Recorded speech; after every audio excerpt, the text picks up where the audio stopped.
Number 9 ranked Seahorses Mikawa versus number 17 ranked Yokohama B Corsairs. Yan ang ating himay-mayin ngayon in this video. It's game day. Magtatapatan ngayon ang Yokohama B Corsairs at ang Seahorses Mikawa, at simula nung dumating si Kai Sotto sa Yokohama, ay ito na ang pangatlong pagkakataon ng dalawang team na maglalaban. Non-bearing game na ito para sa B Corsairs as far as their playoffs aspiration is concerned, pero hindi magpapatalo si Kai, and that's for sure. It's all for pride and character. Ang Seahorses ay merong kartada na 31 wins and 22 losses, samantala naman ang B Corps ay meron lamang 22 wins against 31 losses.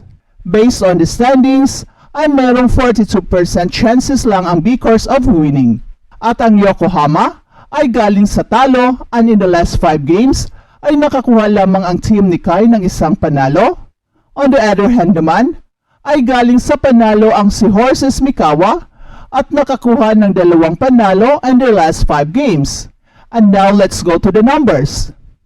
Nag-average ang Mikawa ng 80.4 points per game, lamang sa 77.9 points per game ng B Corsairs. Although hindi naman masyadong malaki ang difference in scoring as a team. At sa rebounding naman, ay dito lamang ang B Corsairs averaging 34.2 rebounds per game compared sa 33.9 rebounds naman para sa Mikawa. Sa assist naman, ay halos magkapareho lang pati sa steals at sa blocks. In other words, this promises to be a great game. At sa mga naghahanap ng live streaming, ay pakicheck lang po ng live streaming link sa ating pinned comment section. Napakasaya naman ang dedikasyon ni Justin Brownlee sa paghahanda para sa FIBA Olympic Qualifying Tournament, at ito ay nagpapakita ng kanyang pagmamahal sa pagrepresenta ng Gilas sa pinakamataas na antas. Ang inaasahang paglahok ng mga nangungunang kupunan mula sa buong mundo. Mahalaga na ang mga players na katulad ni Justin Brownlee ay nasa kanilang pinakamahusay na kondisyon.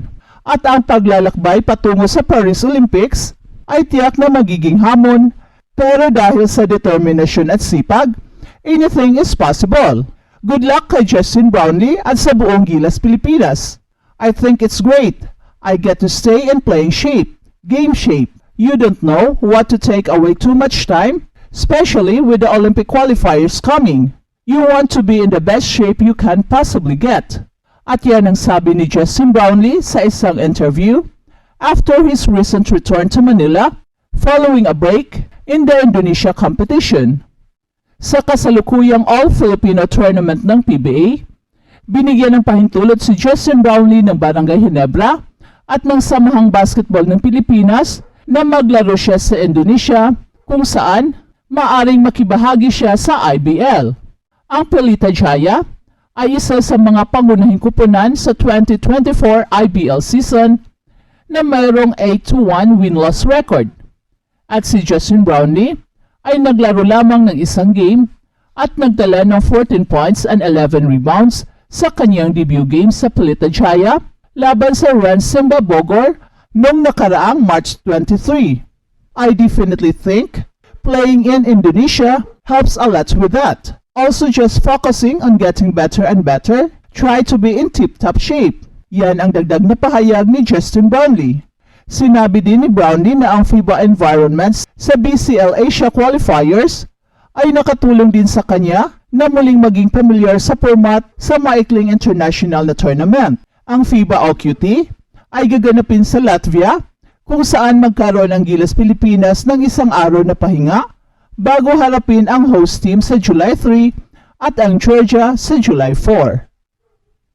At balitang NBA naman, si LeBron James at ang Los Angeles Lakers ay nakakuha ng ika-7 pwesto sa panalo nila laban ng New Orleans Pelicans. Nakapagtala si LeBron James ng 23 points, 9 assists and 9 rebounds, at nag-secure ang Los Angeles Lakers ng isang playoff spot sa pamamagitan ng 110-106 na panalo laban sa New Orleans Pelicans sa Western Conference Play-In Tournament. Nakapagtala naman itong si Zion Williamson ng 40 points and 11 rebounds sa kanyang NBA postseason debut. But shortly after tying the game at 95 all, on a driving layup, pumasok agad si Zion Williamson sa locker room at nagtapon pa ito ng tuwalya sa sahig sa kanyang galit. At sabi ng Pelicans coach na si Willie Green na si Zion Williamson had left leg soreness. At agad pagkatapos, tumama si King James ng jumper. Nagdunk naman itong si Anthony Davis sa alley-oop lob ni Austin Reeves at tinamaan pa ni D'Angelo Russell ang isang three-pointer. At kumuha kaagad si Anthony Davis ng isang mahalagang offensive rebound at pagkatapos ay tumama ng 2 free throws para tulungan ang Lakers na pigilan ang New Orleans. Merong 20 points and 15 rebounds si AD, nakapagtala naman si Delo ng 21 points na nakapasok ito ng 5 beses mula sa ilalim. Ang Lakers ay magpapatuloy upang harapin ang defending champion na Denver Nuggets sa unang round sa isang rematch ng Western Conference Finals nung nakaraang season kung saan na-sweep ng Nuggets. At ang Game 1 ay gaganapin ngayong Sabado. Samantala ang Pelicans naman ay haharap sa magwagi sa iba pang West Play-in game sa pagitan ng Golden State Warriors at Sacramento Kings sa laro ngayong Biyernes. The Lakers went 14 of 35 from the 3-point range. At ang Pelicans naman ay mayroong 9 of 29 from the deep. And Zion Williamson didn't get a lot of help from the Pelicans' usual high scorers. At si Brandon Ingram missed 8 of the 12 shots at nagtapos ng 11 points. At si CJ McCollum missed 11 of 15 shots at umiscore ng 9 points.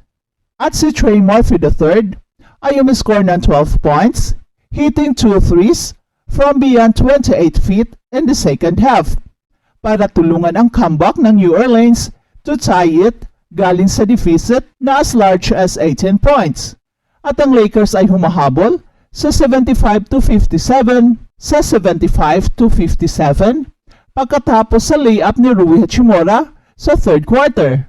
Pero bumalik sa laro ang Pelicans sa pamamagitan ng paglampas sa Lakers 19-8 run sa huling yugto.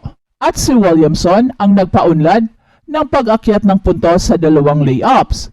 At bumunot naman ito sa Murphy para sa isang 31-foot three-pointer sa huling minuto ng quarter at ginawang 83-76 ni Zion Williamson ang dulo ng yugto sa pamamagitan ng kanyang free throw. At nakapantay pa ang Pelicans sa dunk ni Williamson galing sa alley-oop lob ni Jose Alvarado sa transition upang gawing 93 all. Pero naubusan na talaga ng oras at naipanalo ng Los Angeles Lakers ang laro 110-106, talo ang New Orleans Pelicans.